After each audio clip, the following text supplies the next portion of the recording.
The Star Sport podcast is brought to you by Access Credit Union. Access Credit Union, funding dreams for over 50 years.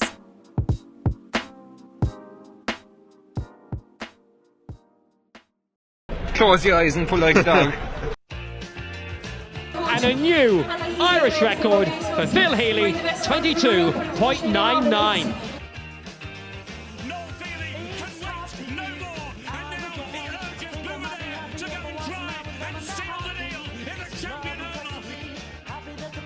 Christy Cooney hands over the Sam Maguire Cup to Graham Canty, Cork All-Ireland champions for the 7th time ever.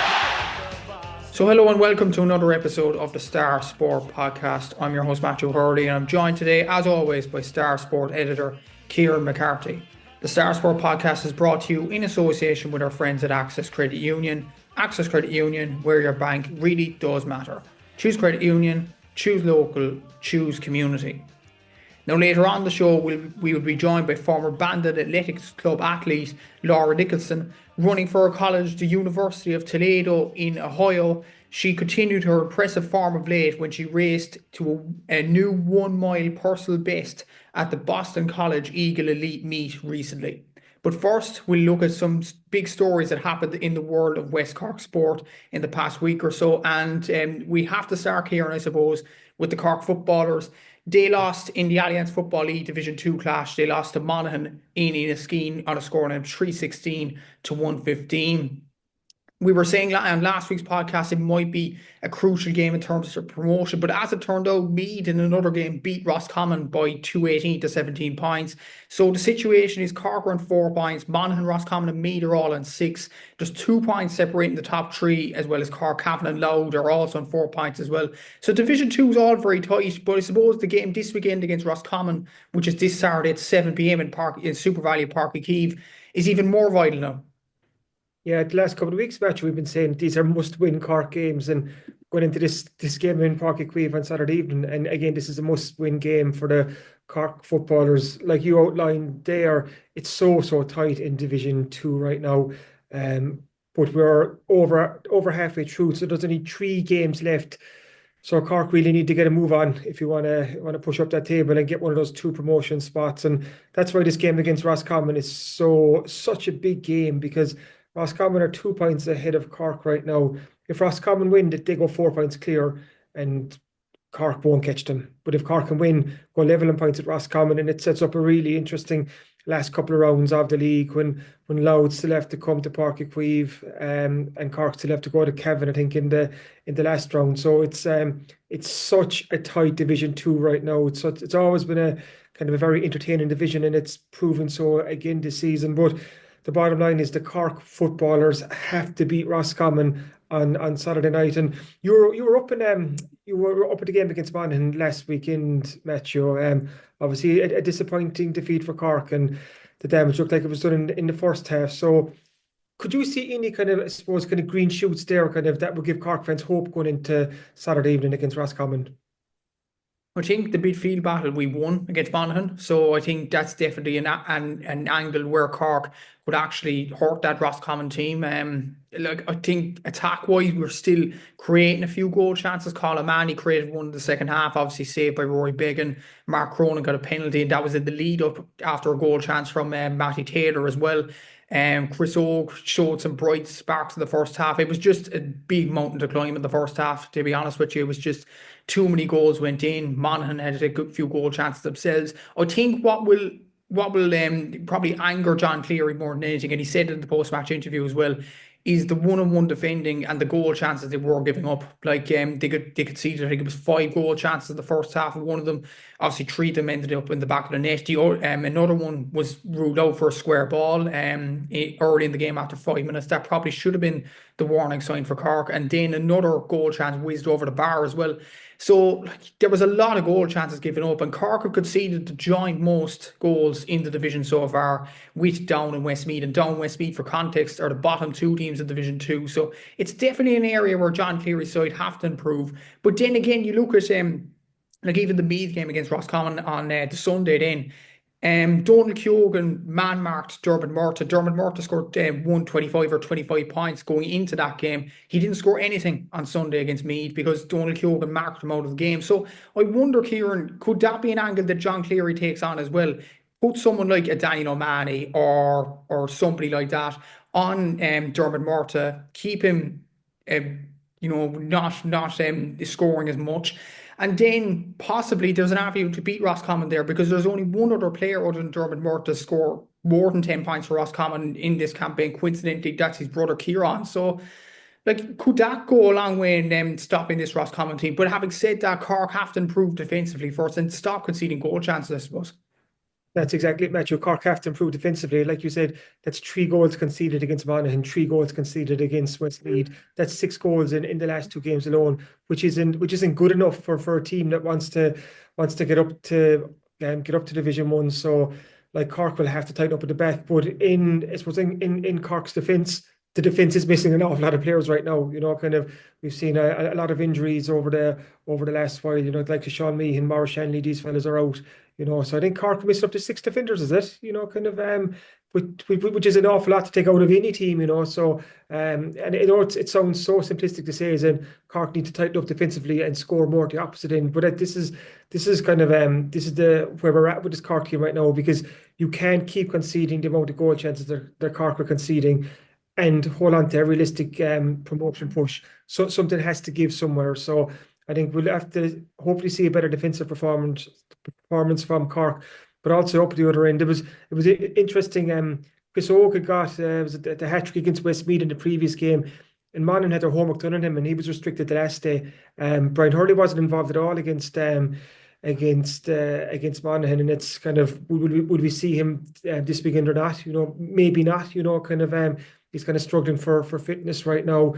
I know Mark Cronin stepped up with scores, but what's your thoughts on the Cork attack right now? I know it's evolving and it's changing, but are you confident that there's enough scores in this Cork team to get them over the line? I think so. I think Sean McDonald has done well in the last few games. Chris Oak did show bright sparks in fairness against Monaghan, but I think it was Ryan Wiley or some stages, maybe Ryan O'Toole that was on Chris Oak, and he was restricted to nothing really in the game. But then again, Mark Cronin did not so much against Westmeath, but then he scores 1-8 against Monaghan. So there are players to step up when players aren't performing. And then you have the bench players as well. I suppose even from the midfield, for example, Conor Callan could have added something to the forward line as well. He could add something on Saturday. He definitely drove the team on against Monaghan at the weekend. Ian Maguire and Rory Deed did as well, and they'd be probably great finishers to have in any team. Obviously Sean Powers was missing, which is a huge loss as well, not just for the defence but for the attack as well. That's another missing cog in the team as well. I think Brian Hurley would be handy to have off the bench, but I think Chris Oak, Sean McDonald and Mark Cronin have done enough to start the next game, in fairness. I think obviously Brian O'Driscoll didn't have his best game against Monaghan, but he's still capable of some very good performances as well. And generally, I think Cork do have the capabilities to trouble this Roscommon defence. Chris Oak scored a hat-trick against Westmeath. He scored 2 other goals in previous games as well, one against Down and one against Meath. Even Matty Taylor bombing up the field from defence. He scored a goal against Meath. Sean McDonald has looked good at stages as well, with 3 guys up near the top scoring charts of Division 2 at the moment in Brian O'Driscoll, Mark Cronin and Chris Oak Jones. And that's not even mentioning Brian Hurley. So there is capabilities for this Cork team to break down this Roscommon team. But before the Meath game, I suppose a lot of the commentary about the Roscommon was they were All-Ireland semi-finalists, All-Ireland final contenders, possibly even being a shock All-Ireland contender to win the whole thing. But that Meath game, in a way, does this game come at the right time for Cork, considering they lost to Meath? Because maybe Roscommon players will be down on confidence going into this weekend, and especially with Cork being at home, it might be a good opportunity to get some points on the board. Yeah, you can look at that both ways, I suppose, Matthew. On the one hand, it's Meath showed that when it comes to Division 2 football, that Roscommon aren't invincible. I know they'd won all their games before last weekend, but also Roscommon now they're in a battle to get back up to Division 1, so they'll be hell-bent on getting back in the horse this weekend. So it's almost like this wounded animal coming into Páirc Uí Chaoimh on Saturday evening. So you could look at it both ways. I think even if Roscommon regardless of Roscommon winning or not last weekend, it was always going to be a huge game for Cork, because we knew these back-to-back games against Monaghan and Roscommon, who are two of the kind of promotion contenders, they're always going to define Cork's league season, and that's proven to be the case, and that's why this is such a big game on Saturday night. If Cork don't win this game, that's effectively, you could say, it's close to the promotion push being over. I know there's a couple of games left after that, and it's so tight, but to lose 3 games and to go up, I'm not sure the stats over the last couple of years, but I'm not too sure if that has happened too often, and especially with Louth coming to Cork, and just after that, Louth are obviously Cork's bogey team, and you're going up to Cavan then in the last round, and Cavan could need points in a relegation battle, so it's kind of, there's some really tricky, tough games ahead, and this Roscommon game is probably the toughest game on paper yet, and Roscommon need a win now to get their promotion hunt, or their promotion push back on track, because if Cork win on Saturday evening, all of a sudden Roscommon they're not in a great position to push forward to get into Division 1 next season. So I think it's going to be very interesting from that point of view, but also we've spoken a lot about it, Matthew, the inconsistency of Cork football teams over the last couple of years, and we've seen it again in this league campaign, almost from one good game to another. We don't know what we're going to get, and what we want to see is Cork put a string of wins together. So hopefully it can start on Saturday evening. To be fair, I think it would be a shock if Cork won this game. I know Cork are home, but we can't say that Páirc Uí Chaoimh has been a fortress for Cork football teams over the last couple of years, given where Roscommon are coming from and the kind of pedigree and calibre within their ranks, and given where Cork football is at right now and the amount of players that are missing, you would put Roscommon down as favourites. But that's a challenge for Cork. Go out there and prove everyone wrong, and prove that they are good enough to be in this promotion chase. So you've seen Cork's 4 games so far. So what's your gut telling you for Saturday night, Matthew? Can Cork do it, or will Roscommon have too much? There could be an element that could that actually happened in the Down game in match day 2, that Cork would race into a lead. It would all look very, very rosy in the garden, and then in the second half, Roscommon could pull them back afterwards. And I think John Hayes made a very good point in this week's column as well. Cork they aren't a high-level Division 2 team. They aren't a Division 1 team. They're a Division 2 team, middle of the road, that are capable of causing a shock to Division 1 teams here or there. And I think Roscommon are a Division 1 team, let's call it a spade. They've been there for the last 2 seasons under Davy Burke. He's built a very good team there. And Cork did beat them in 2023, so they have potential of beating this team. It's the sort of team that Cork will be used to winning, if that makes sense as well. So I think there is potential for Cork to go on and win it. I think for them to win, though, they need to tighten up defensively. And I know that's easier said than done, but they need to stop leaking goal chances. They need to, get on top of the Roscommon forwards, which is a hard thing to do. Midfield-wise, I think we've actually improved as the games have gone on. Like against Monaghan, we were close to perfect in midfield. If we could keep that momentum going, then potentially there's a winning avenue there. And in attack, we have some decent players to go up forward as well. But maybe a positive as well, look at Roscommon. Like the last 2 games, they haven't scored a goal. So possibly it might be the first opportunity that Cork have had since obviously the B game to keep a clean sheet. So maybe there is an avenue for Cork to go on and win it. I don't know, it's still a tight one to call. I'd probably say Roscommon are favourites as of now. But I still think Cork are capable of causing a shock here or there against a so-called Division 1 team. But we'll have to wait and see on Saturday, I suppose. But your gut feeling is thinking Roscommon have to win? Yeah, like you said, it could be close, it could be close, especially like with Cork at home. You'd hope that a nice crowd would stay on after the Cork hurlers game just beforehand. And it's, I suppose, important to note it is a triple header in Páirc Uí Chaoimh on Saturday. We have the ladies footballers at 3 o'clock, then the Cork hurlers at 5 and the Cork footballers at 7. So you'd hope that a section of the Cork hurling fans would stay on. They probably would for the first half of the football anyway, I think, just to see how that pans out. So a bigger than usual crowd for the Cork footballers could have a role to play here. And you're just hoping that the fact that Cork have almost backed themselves into the corner with 2 defeats in the first 4 games, and this is a must-win game, that they will produce the performance that they need, But sometimes being a Cork football supporter, Matt, this, it's the hope that kills you, So we just have to wait and see how it pans out on Saturday. But the hope is that Cork can do it, but the head will kind of point towards Roscommon. Yeah, we'll have to see on Saturday, I suppose, but it should be a very, very good game, a very crucial game for the Cork footballers this Saturday as well, and it is on at 7 p.m. in Supervalu Páirc Uí Chaoimh on Saturday. And obviously, as you mentioned, Kieran, it is a triple header. At 5 p.m, the hurlers are up against Kilkenny in Supervalu Páirc Uí Chaoimh. That's at 5 p.m, and that's after the hurlers lost against Tipperary in Semple Stadium on Saturday evening they lost 222 to 121. So it's fair to say the Cork hurlers need points on the board rather sharpish if they are to go on a league title charge. But the Kilkenny game, it's almost like, would it be a must win, I'm guessing? Because obviously Wexford and Clare are probably, in terms of relegation, looking very, very likely to go down. So I don't think the relegation kind of factor is there for Cork as of yet. But in terms of winning a league title, do Cork have to win this game? I think if Cork want to win the league title, they'll have to win this game. I'm just looking at the table here now. So Tipper on 6 points at the moment after 4 games. Both Galway and Kilkenny are on 4 points each after 3 games, and Cork are just behind them 3 points after 3 games. Limerick are also on 3 points, but they've only played 2.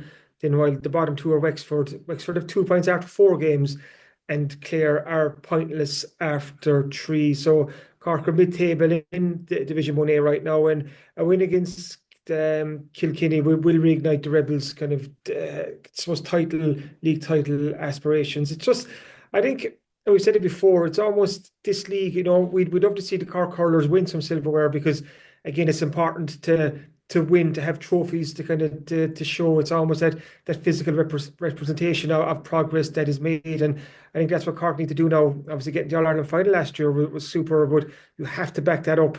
And this is always going to be a big season for the Cork hurlers to back up what they did in the championship last year. And to back it up, I think Cork need to win something. And there's only 3 prizes really on offer. You have the league, the Munster Championship, and obviously the All-Ireland as well. And given how competitive that the Munster Championship is, the league is possibly the easiest or easier route to get your hands on some silverware that you can use then as a catalyst almost to build some momentum. But at the same time, Cork want to build a panel, so you're trying to get the balance right. So big game against Kilkenny now this Saturday. There'll be a big crowd there for it. And again, and we keep saying it, it's almost a chance for us to learn more about this Cork team and to see where Cork are at, while knowing that the bigger games are to come.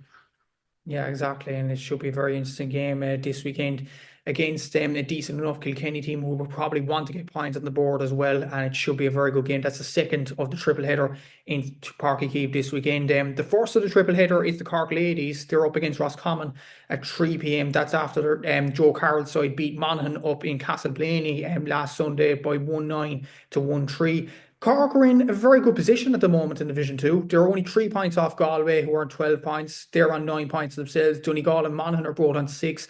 So Cork have now gone 3 clear as well. They've beaten Monaghan, and as well as that, the close challengers as well with Donegal. Donegal still have to play Galway as well. And Cork have 2 home games coming up against Roscommon and Clare. I suppose Joe Carroll will be thinking he's in a very good position to get Cork up at the first time of asking here. I think so. Yeah, it's looking positive for the Cork ladies right now. These 2 home games coming up are crucial. If Cork can beat Roscommon and beat Clare's, and then that's, I'm not saying that's it, but you're almost over the line. You're almost back up to Division 1. I know Cork have that very long away trip in the final round against Donegal, but like you mentioned there, the Galway have to play Donegal as well. And if that goes in Galway's favour, and Cork keep winning, Cork will be up, I think, before we even get to that final round of games. It's looking at the moment like it's Galway and Cork are the 2 kind of class teams in Division 2 right now. They're also the 2 teams that came down from Division 1 last year as well. But for Cork to get that win against Monaghan away last Sunday, I think it was the ideal end to that run of 3 away games in a row. Kind of Cork won their opener at home to Westmeath, then went away and lost to Galway up in Tuam, albeit put in a very good performance. But since then, Cork have beaten Tipperary and now have beaten Monaghan. So it leaves Joe Carroll's team in a strong place. So it's probably worth kind of noting again that Joe Carroll is the new manager in there. So he's finding his feet too with a new management team. They're giving young players a go. They're integrating other players back into the setup, like Erica O'Shea, the AFLW kind of grand final winner from Macroom, and then they're trying to find a team to head into the Munster Championship. So I think it's so far so good for Cork, and they'll be pretty happy with the work they've done so far. And the hope is kind of kick off this triple header on Saturday with a good win against Roscommon. Hopefully they will do so, and it should be a very interesting triple header. And I would recommend anybody that is in around the Cork area or in West Cork indeed to go up to Supervalu Páirc Uí Chaoimh and support maybe the three teams. I don't know, would anybody stay for the three games? It's the long days in the Kieran, was it 3 o'clock, 5 o'clock, 7 o'clock? It's good for the game, obviously. It's good to have a triple header like this for the league, and well done to everyone involved in getting this organised. But it's going to be a long day for people, for anybody that stays up for all the three games. Yeah, you usually tell people bring a packed lunch going to a double header, so bring a packed dinner if you're going to this triple header, because probably have to be in Páirc Uí Chaoimh 2:30, 2:45. And if you're one of the hardcore fans going to stick it right out till the end, you'll be in Páirc Uí Chaoimh till 8:30, 8:45 that night when the Cork footballers finish up, hopefully beating Roscommon in the Division 2 Football League. But it's just great, I think it's we're used to seeing the hurlers and the footballers in Páirc Uí Chaoimh, but it's so important that the Cork ladies footballers get to play in Páirc Uí Chaoimh. And we saw it with the Cork Camogie team last weekend as well. We're playing in Páirc Uí Chaoimh in their league opener. Like it's the stage they deserve to play on as well. Kind of it's obviously Páirc Uí Chaoimh is the crown jewel in Cork GA, like the incredible pitch there, an immaculate pitch. So the ladies footballers and the Camogie team deserve to line out there as much as the men's team. So it's great to see triple headers like this and double headers going forward. Definitely so, and hopefully anybody that is sticking around for the three games has a good day out on Saturday. You talked about the Cork Camogie team there, Kieran. They played in Supervalu Páirc Uí Chaoimh obviously last Saturday. They beat Waterford in the very Camogie League, round 1 by 210 to 8 points. Kieran McCarthy got player of the match in that, and Kieran O'Sullivan from Newstown got 1-1 in this game as well. Good performance for both of them. Their next game is this weekend against Dublin in St. Pellegrins on Saturday at 2 p.m. So a good start for Germany's team, this. Exactly, yeah. Kind of, I suppose when you talk about the Cork Camogie team, they're obviously in a different place compared to the other Cork intercounty teams, because this is a back-to-back winning All-Ireland senior team, like the best Camogie team in the land right now. So going into the league, I know it's been, 12 years since Cork last won the Division 1 a National Camogie League title. So I think that's almost kind of an itch to did like to scratch, kind of in the bigger picture, it's going to be the All-Ireland when that rolls around. But if Cork can win the league and build momentum going into the Munster and All-Ireland Championships, all the better. An ideal game, or an ideal win to start off the league. The game was put to bed in the first half when Cork grabbed a couple of goals, and nice to see Kieran O'Sullivan and from Newcestown getting Cork's first goal of the 2025 season. And we know Kira's story. She missed the 2023 season with a cruciate injury. She came back last year, worked first with intermediates and worked her way back into the panel, and came on in later in the championship and even in the All-Ireland final against Galway. So Kira will be determined to kind of earn a place back in the starting team this year. So she's got off on the right foot, and great to see too Libby Coppinger play her first Camogie game for Cork since early, I suppose probably May last year, because she missed the All-Ireland Championship with a hamstring injury. But Libby started in defence for Cork the last day, and then there was Kieran McCarthy doing serious things, kind of 3 All-Stars in a row, kind of in the running for Camogie Player of the Year for the last 2 years. And she starts off her year with a Player of the Match all-action performance. So kind of a very positive start to the year for Cork. Good up now to play a Dublin team that drew their opening league game last weekend. So again, I think for the Cork Camogie team, it's about feeling their way into the season. So we'll learn more about them as the year goes on. But it's looking, even the very, very early signs, which we shouldn't read too much into, they're quite encouraging for what might be to come. Absolutely so, and hopefully they'll get another win on the board this weekend against the Dublin team in the Camogie League. Dipping into other sports now, and the Ballinascarthy Bullet, Phil Healy won a silver medal at the National Championships in the 400 metre final, where she finished behind her Irish teammate Charlene Maudsley. Phil now heads to the European Athletics Indoor Championships in the Netherlands in the next few weeks. Those championships start on March 6th. This result here, would this please Phil in a way? I know she's going to the European Championships in a few weeks' time. She already won 9 national gold medals, 3 silver as well, and 1 bronze, including the one that she won last weekend, the silver medal. So I suppose Charlene Maudsley probably would have been the favourite going into this race in the national championships. But would Phil be happy with that result going to the European indoors? I think it was a good weekend for Phil to kind of dust off the cobwebs, and just get out there and stretch the legs again ahead of the European indoors. Charlene Maudsley has emerged as one of the top kind of sprinters in Ireland over the last couple of years, and she was the favourite going into the event, So it was no surprise to see Charlene take charge of the final. She got away really, really quick, kind of let it to break after the first lap and just kind of powered home from there. But Phil Lynn was in a battle for medals with the chasing pack, and it was really interesting to watch Phil come down the home straight. Like, she was not going to let the other athletes past, kind of she held on for silver, and I think that showed just that Phil has got that fighting quality within her, and she always digs deep, and she's just she's been a class act for years. Like, that was her 12th consecutive national indoor championships.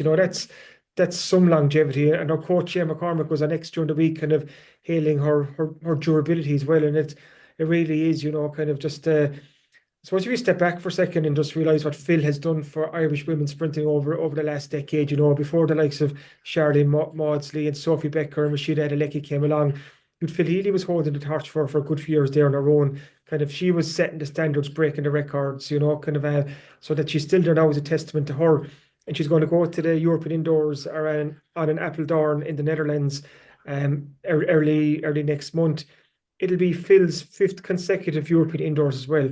Another remarkable record, but just a testament to what Jim McCormick said, Phil's durability. So she'll be obviously disappointed not to win the gold, because she obviously she goes out to win every race, but she's part of a team as well at these European indoors. She's been named on the women's 4x4 relay team and the mixed 4x4 relay team. So I think she just wants to be in the best possible shape to do a job for the relay teams. And I think she reminded us all last weekend that she's not gone away. That she'll have a role to play in what is a big year for Irish athletics again. Exactly so, and hopefully Phil does well in the European indoors at the start of next month when those championships do roll around. Just before we get into our interview this week as well, I mentioned to the Sacred Heart Secondary School in Clonakilty, who are now in the Munster Pinergy Girls Senior Schools Rugby Final after their 34-7 win over Colossus Mura Ennis this week. And they'll face Ursuline Hurlers or St. Anne's Community College of Clare in the final. That other semi-final will take place on Thursday. Like, could they do the 2 in a row, Clonakilty, Sacred Heart Secondary School? Because that was an amazing performance that they put up. They conceded a try at the start of the second half, bit of a scare here or there, but they powered home to get a win. Clodagh McCarthy again, 2 tries in this one. Some excellent performances all over the pitch, and the 2 in a row is on, Kieran. I think so, yeah. Kind of probably before this game was played, it was kind of hard to know where Sacred Heart stand, because kind of they didn't have too many games beforehand. But if we were kind of going off the Clonakilty under-18 girls team who'd won the Munster Girls League final just a couple of weeks ago, it's basically the same squad, that Clon club squad and the Sacred Heart school team. Like, there's a huge overlap there, and so the Clonakilty under-18 girls team was going well, and that obviously fed into the Sacred Heart. Like, you watched the game on Tuesday, Matthew. Like, it looked at an impressive performance against Colossus Mura from Ennis, and this is a repeat of last year's cup final, senior cup final, that Sacred Heart won as well. So they're back into the final again, and that's where they want to be. And it's just regardless of whether they win or not, and obviously we hope that they do, it's just a really good local West Cork story, because this is just the 3rd year of girls rugby in Sacred Heart. And look at us here talking about, can they do the 2 in a row and win the biggest prize in girls school rugby in Munster? Like, it's obviously a testament to Clonakilty Rugby Club and the incredible work that they've done coaching all those girls from a young age up, but also to Sacred Heart for introducing rugby to the school. I think that was so important as well. And we saw it last year when Sacred Heart won senior and junior cup titles, and to see them back at that level again this year, I think it's just a good local success story. So hopefully, touch wood, we'll be chatting about a successful Sacred Heart team in a couple of weeks. Hopefully so, and hopefully they do get the 2 in a row. It's a magnificent story, as you mentioned there, and hopefully they can get the 2 in a row that they deserve. We'll take a quick break now, and after the break we'll be hearing from Laura Nicholson. The Star Sport podcast is brought to you by Access Credit Union. Access Credit Union, funding dreams for over 50 years.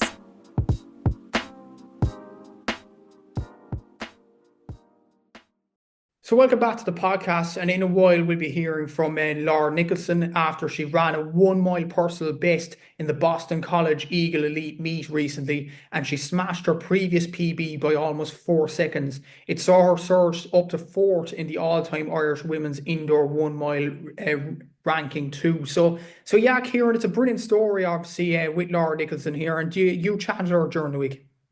Yeah, after Laura ran that 1 mile PB there lately in Boston, I said it's a good chance just to catch up with her and touch base, and had a lovely chat, which you're going to hear now in a couple of minutes. So I suppose that Laura's backstory, like, she's from Bandonascarthy. She was a Bandon Athletic Club athlete.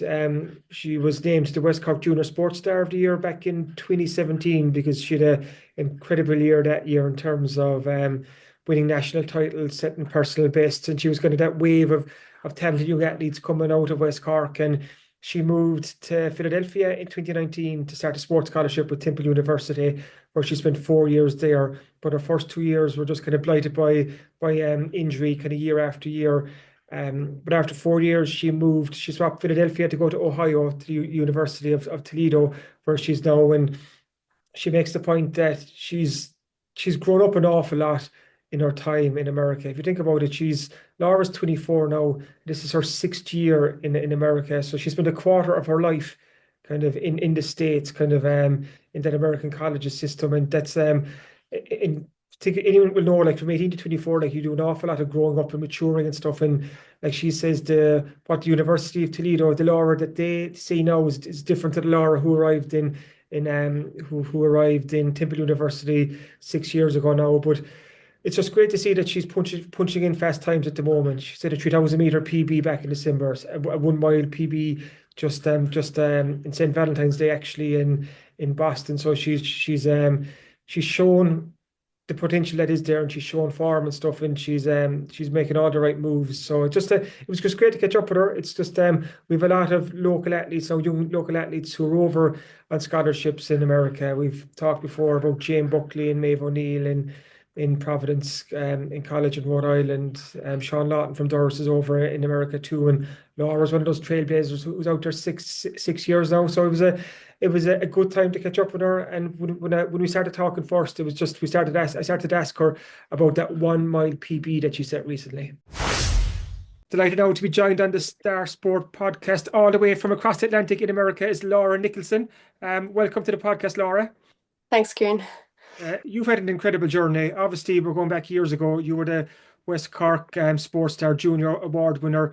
And all these years later, you're still hitting the headlines in your local newspaper. Congrats on your 1 mile PB lately. We might just start with that.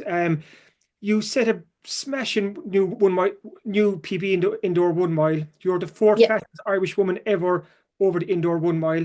11th now on the all-time list. I think you took 3.5 seconds off your previous PB. Tell us a small bit about that race and how well it went for you. Yeah, definitely. So I went to Boston. There's kind of like 2 meets on the same weekend there. The bigger one would be at Boston University. But I went to Boston College's race at the New Balance track in Boston on Friday. Just because, like, we thought it'd be a bit of a smaller field, kind of like a less messy race.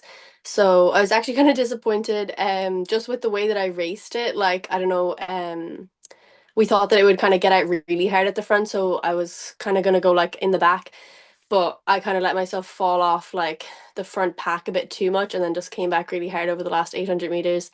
Yeah, I don't know. Like, obviously, like, can't be too disappointed running a 4-second PB, but yeah, I guess I just like really felt like, oh, like I wanted to like do it again, kind of like race it differently. I'm still kind of learning how to race, I suppose.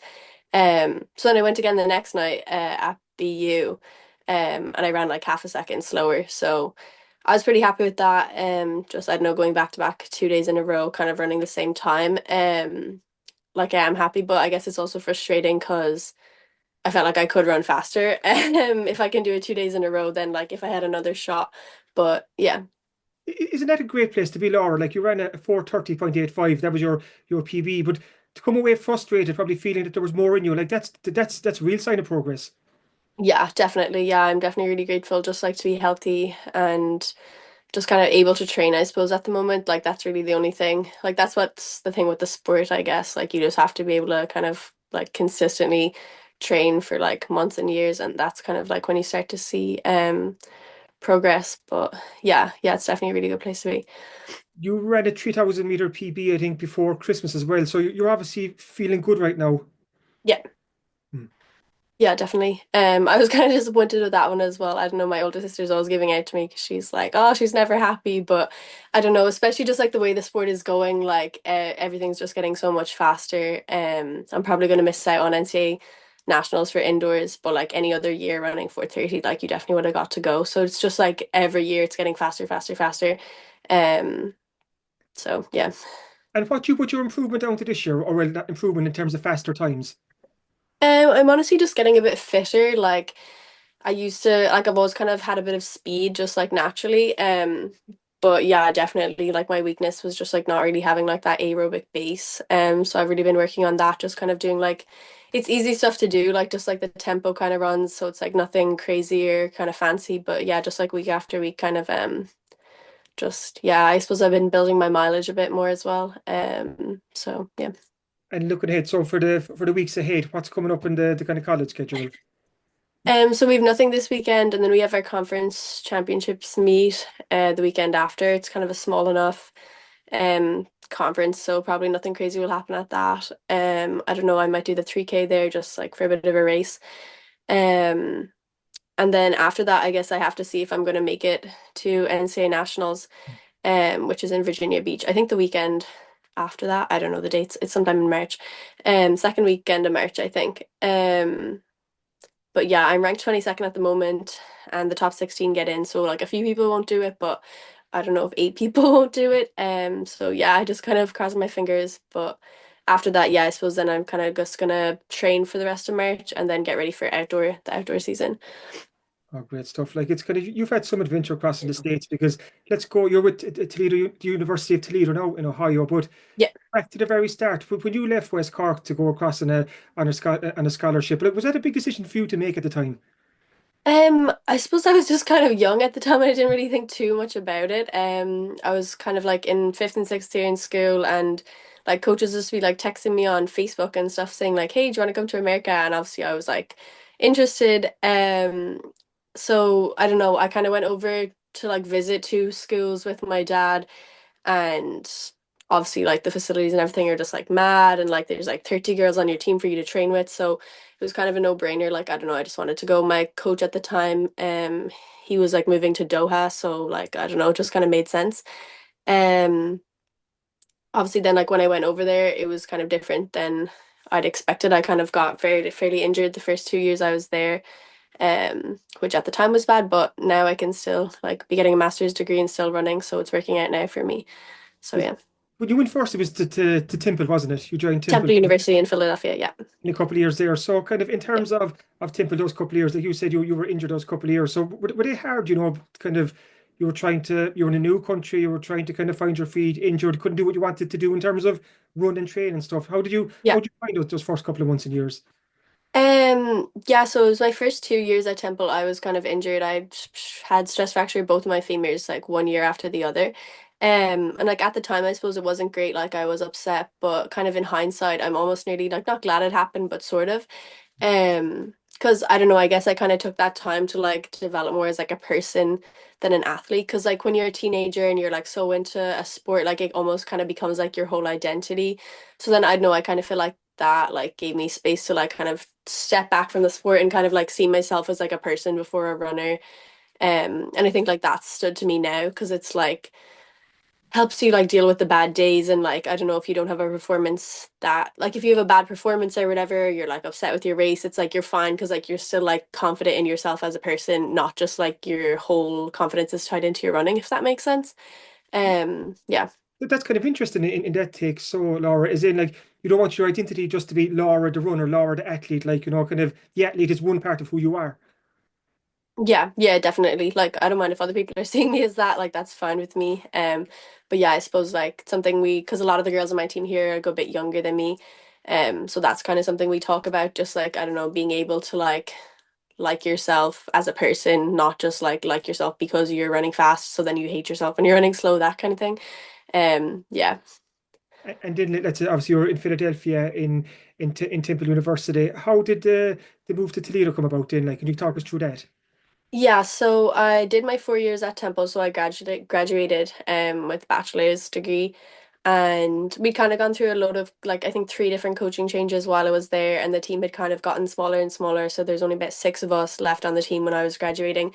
So it just kind of made sense that I'd like try to move to a new team, just kind of like get a new coach, like a bigger group of girls to train with. I really wanted to go to NCA Cross, and our team at Temple probably was never going to qualify, so I really wanted to go to a team that could qualify. And we did do that this year at Toledo, so that was really fun.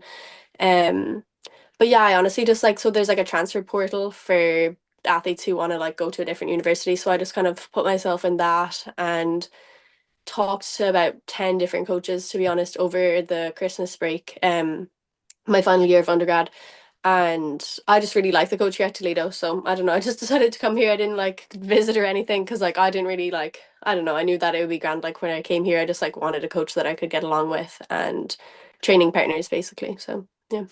And it seems to be working out well so far. Like, and Yeah. what we've seen over the last number of years, Laura, like there's more and more athletes from West Cork going across to the American Yeah. colleges. We've I think Jane Buckley and Maeve O'Neill are at Providence, and Providence, yeah.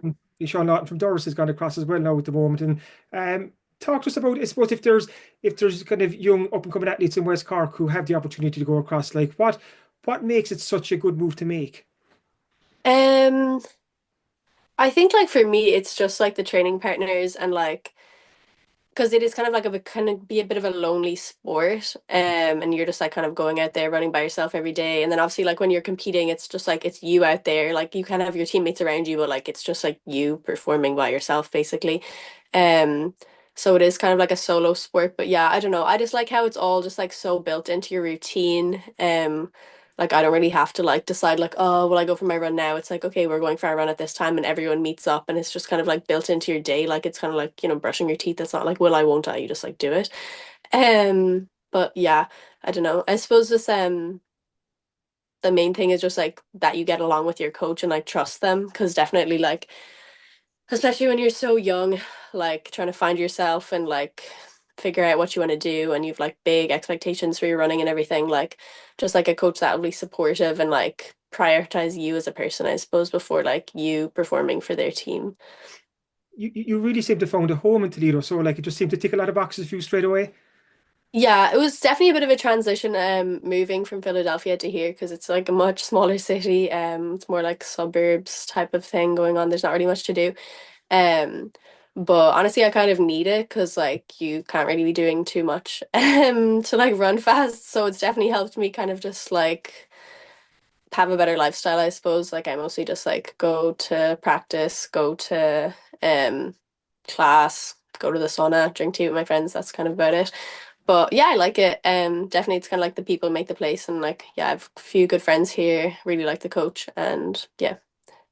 And how encouraging is it for you to kind of to see yourself putting in these good times now? Kind of you're getting that kind of that body of work together, like touch wood, the injuries are behind you. Like you're putting in those good times. Is that really encouraging for you as an athlete to know that if I put in the work, I can get the result? Yeah, definitely. Because, like, I don't know, those 2 years when I was injured, like, I wasn't even really thinking about running that much, like, because, like, I wasn't doing it. And then, like, there's no, like, real joy in the sport if you're just, like, doing it and not really seeing any progress, and that's kind of, and it's so measurable as well. So, like, it can be a really hard sport because, like, you can literally see, like, compare, like, it's impossible not to compare yourself to where you were, where you want to be. Um, but yeah, it's definitely really encouraging and like I don't know, touch wood, I've kind of had like really smooth sailing, especially since I moved to Toledo. I'm just kind of like getting fitter every year, which is great. But yeah, it's definitely exciting. You're a senior in Toledo, so does this mean it's your last year in the college, or what does the future look like for you, like beyond the summer? Yeah, so I'm this summer like I won't be competing. I'll be competing this outdoor track season for Toledo and then I'm finished. So my NCAA time is over 6 years later. Um But after that, yeah, I don't really have a plan to be honest. I need to do an internship, so I won't graduate with my master's until next December. But yeah, kind of up in the air, like what I'll do. After this summer, I'd really like to keep running, but I don't know, we'll kind of see like how realistic that is. Everyone's running really, really fast, so I need to kind of get on it if I want to like get into some sort of group or something. But yeah. But that's why I suppose like running what you did like in Boston last weekend, running a PB like that, like again, that's very encouraging for you. If you're coming to a crossroads in your kind of athletics kind of career and what's next, you must take great encouragement from that. Hopefully, yeah. Like I'd really like to like, I don't know, get some sort of professional contract after I finish in college if that's possible. But yeah, everyone is running really, really fast at the moment. So I'm like nervous, I guess. Like I don't know if yeah, it's like fast enough, but yeah. And I suppose that America's almost the place to be when it comes to athletics, isn't it? Kind of like you've seen, like obviously in Ireland here in West Cork with Bandon Athletic Club for so many years, but now you've been right into kind of the heart of it over there in that American colleges scene. So you're probably in the right place right now. Yeah. Yeah, I do like it here. Yeah, like there's just like facilities. Like I don't know, there's like a track everywhere. Like every single high school in the whole country has just like a track that you can just go to. So it's like anywhere you go. Like I went to stay at altitude last Christmas with one of my friends in Salt Lake City, and that there's like two tracks that I could run to just like from her house. Like, like I don't know. It's just like, yeah, they've poured a load of money, I suppose, into like sport. Um but yeah, also the weather helps. Like it is cold, but there's blue skies. I was home for Christmas in Ballinascarthy this Christmas, and it's just like grey and wet and floods. But yeah, Can you believe you spent 6 years in America? Is it actually 6 years or over there? Like that's incredible. Like this is my sixth year. I know, yeah, it's mad. It's like the whole length of my secondary school. where like the kind of even how much you've kind of grown up and developed as a person itself, like you went over there as a teenager. You think Yeah. you're 24 now, Laura. So like you've done an awful lot of growing up, you could say, over in America. Yes, definitely. Yeah. Um, I know it's kind of weird even to think back of like how I was when I first went over to America. I don't know. I'm like glad now that I came to this team as like a 20-something-year-old rather than like an 18-year-old. Because they definitely see like a slightly different version of myself than I was when I first came to the US. But yeah, it's definitely been a journey, and like honestly the time has flown though. Like it doesn't really feel like 6 years, I guess. But yeah.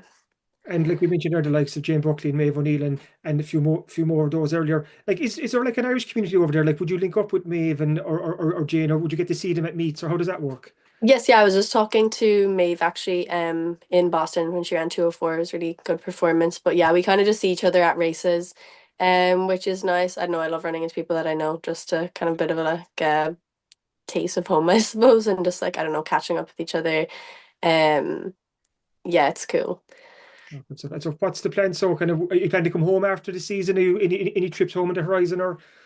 I honestly have no plans. Yeah, my visa is going to expire, so I either need to stay here or else go home and renew it for 6 months so I can graduate. But yeah, I'm not really much of a planner, so I don't really know what I'll do yet, but something.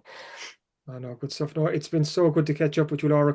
Continued success in the next couple of weeks and the next couple of months. Yeah, thanks a million for having me, Kieran. The Star Sport podcast is brought to you by Access Credit Union. Access Credit Union, funding dreams for over 50 years.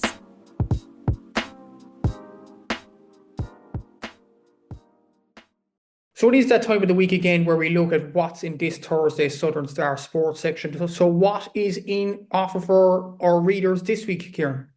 We talked a lot about I suppose the inter-county kind of season, but this is the big weekend for the club season. The county leagues get underway, the county football leagues get underway this weekend. So we have a couple of preview pieces in there. I spoke to Ian Jennings, who's the Kilkenny captain, about their first foray into the county league. Kilkenny accepted an invite to join Division 7 of the county league. So it's a step up for Kilkenny, who are the Carbery Junior A football champions. But like Ian explains, they hope that this could be almost a catalyst and a platform for them to kind of to build another championship title assault later in the summer. Well, Matthew, you yourself, you spoke to Mike Hurley of Castlehaven about they're kicking off their season away to Douglas on Thursday night. But Mike talks about how much you're looking forward to I suppose, getting stuck into the new rules. And you would think that the new rules will suit a forward like Michael Hurley. And also, Matthew, you spoke to Owen Ryan, the Clonakilty selector, about their season ahead. Clonakilty won Division 2 of the County League last year.